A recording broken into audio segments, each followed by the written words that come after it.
We're going to look at the structure as well as the function of the heart. So we have the four chambers of the heart, the right and left atria, and the right and left ventricles. These are four chambers of the heart, the right atrium, right ventricle, and then the left atrium and the left ventricle. In the middle, dividing the right ventricle from the left ventricle, we have the septum. Now, what are the functions of these chambers? The right atrium collects deoxygenated blood, and then it pumps it through a valve to the right ventricle, while the left atrium collects oxygenated blood that comes from the lungs, and then it cannot pass to the ventricle because we have the bicuspid valve in the left atrium separating it from the left ventricle, and in the right side we have the tricuspid valve separating the right atrium from the right ventricle. That's why for blood to pass from an atrium to a ventricle, we have to have contraction. So the walls of the atria are going to contract, causing high blood pressure in the atria, and under this pressure, the bicuspid and tricuspid valves are going to open, and here we say the heart is in systole. This is the systole phase of heart contraction. And because of this pressure and the opening of the valves, the blood will pass from the atria to the ventricles through these valves. So now the deoxygenated blood passed from the right atrium to the right ventricle, while the oxygenated blood passed from the left atrium to the left ventricle. This is what happens during the systole phase.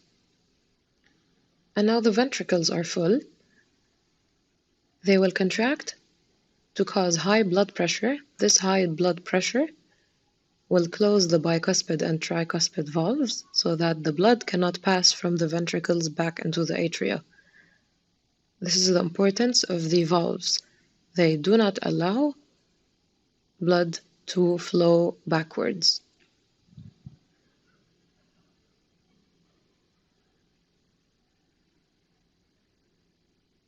And now, under the pressure of this contraction of the ventricles, blood will pass from the ventricles into the arteries, passing through semilunar valves.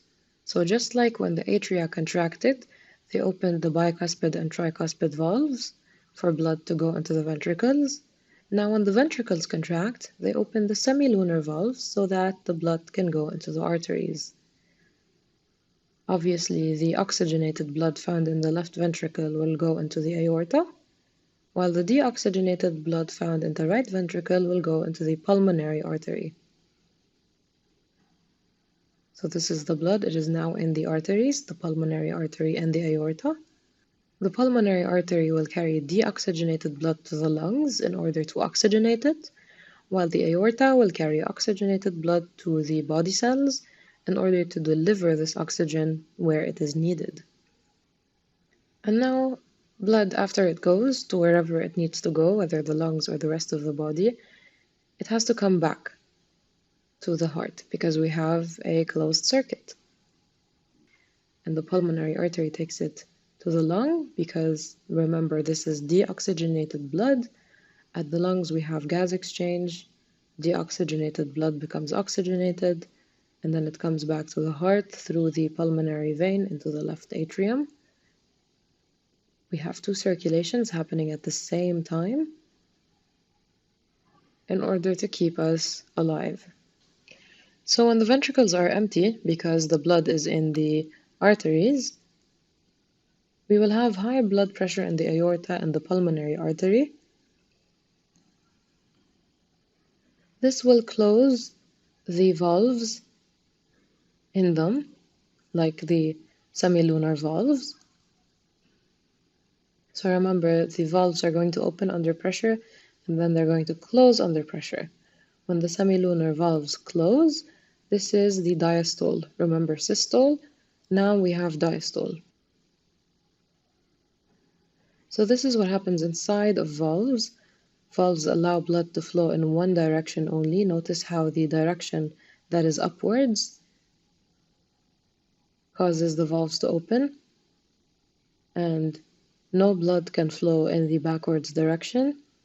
because this will collect and cause the valves to close. It will not allow valves to open. The valves open in one direction only.